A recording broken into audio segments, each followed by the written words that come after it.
গাইবান্ধায় যমুনা নদীর তীর সংরক্ষণ প্রকল্পের কাজ প্রায় ১.৫ মাস ধরে বন্ধ রয়েছে। নদীর ডান দিকে তীর রক্ষার এই প্রকল্পের কাজ নির্ধারিত সময়ে শেষ করা নিয়ে দেখা দিয়েছে অনিশ্চয়তা।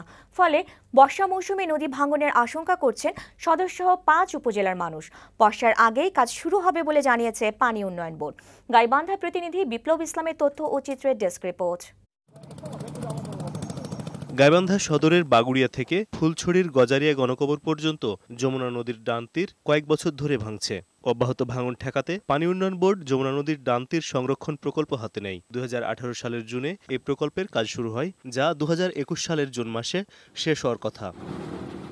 এরই মধ্যে বাগুড়িয়ায় ৩০০ মিটার, ফুলছড়ির বালাসিতে ৬০০ মিটার, সিংড়িয়ায় ৮০০ মিটার ও গণকবর এলাকায় ৭০০ মিটার সহ মোট ২৪০০ মিটার অংশে কাজ শুরু হয়েছে। কিন্তু গত ৫ মার্চ থেকে ঠিকাদারি প্রতিষ্ঠান প্রকল্পের কাজ বন্ধ করে দেয়। এতে অনিশ্চিত হয়ে পড়েছে প্রকল্পটি। ফলে আগামী বর্ষায় এসব এলাকায় নদী ভাঙনের আশঙ্কা দেখা দিয়েছে।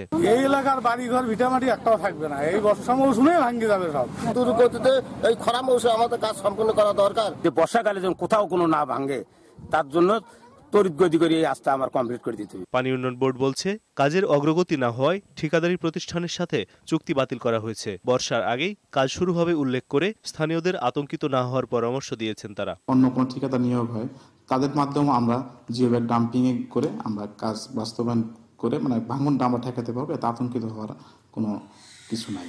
তবে ঠিকাদারি প্রতিষ্ঠান বলছে, কাজের যথেষ্ট অগ্রগতি থাকার পরও ৭ দিনের নোটিশে কাজ বন্ধ রাখার নির্দেশ দেওয়া হয়েছে।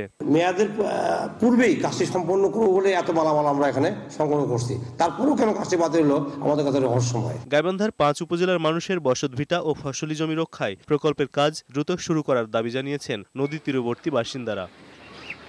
ডেস্ক রিপোর্ট, বৈশাখী সংবাদ।